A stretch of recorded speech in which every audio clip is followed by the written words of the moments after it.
one big theme that is emerging today is this concept of physical AI. So this is not just AI from what we use in our consumer format, which is maybe a chat GPT or something like that. It is really how AI shows up in our manufacturing systems, in our production lines, in our supply chains, and how the people who do that work there can touch and feel AI and see AI something that's real for them and not something that's talked about in headlines.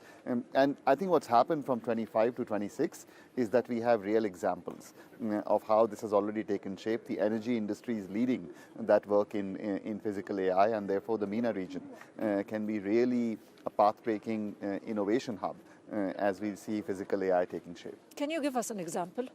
So I think last year, same time, I was talking about the potential for autonomous in the energy value chain. Just in the last 2 months, the first few of our autonomous control rooms in the energy supply chain, actually in refineries, went live. They did their pilots, and we are likely to have them running at production scale in the next 2 or 3 months. Basically what it means is you can predict events in a refinery and in energy value chain and take corrective action even before that event happens.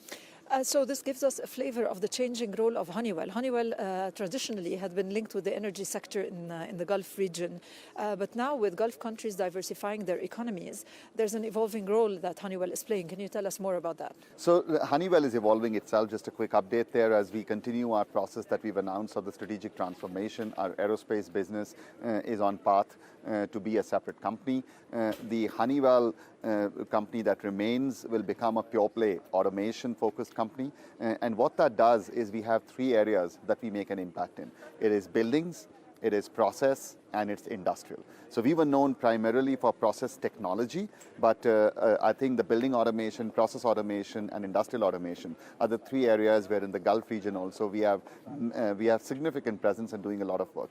Buildings is a great example. All the giga projects that you hear about in Vision 2030 and beyond in Saudi are great examples of what we're doing in terms of giga projects. So there's a long list, of course, and we work through them. So I'm going to ask you about the opportunities that you see in the diversification plans of countries like Saudi Arabia, for example, especially you mentioned now the giga projects, but there's also the industrial and logistical sectors, advanced manufacturing and others.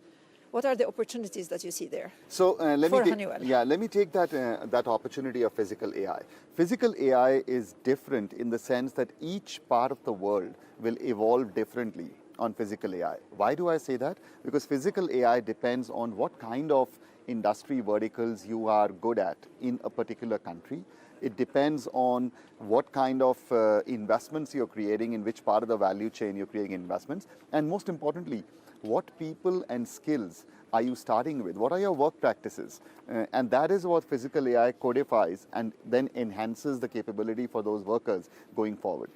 I think in the MENA region, the unique opportunity, and especially in Saudi, is a lot of new greenfield investment is being set up in advanced manufacturing and in supply chain and logistics. So you don't have to go modify something in the brownfield. You can actually go create new infrastructure that is world-class ready infrastructure with physical AI at the get-go. So I believe that Saudi has a way to shape the world on physical AI.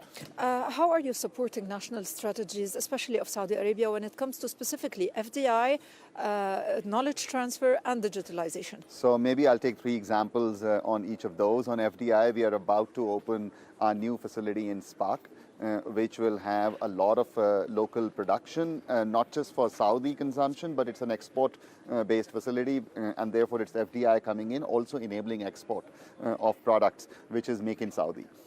On innovation, we are in deep partnerships with Aramco and with Kau. So we are actually working on the single stage crude to chemical process, and that announcement we made in February of last year. We are continuing to do that work both at the university level, at the company level. So that will be new innovation of technology.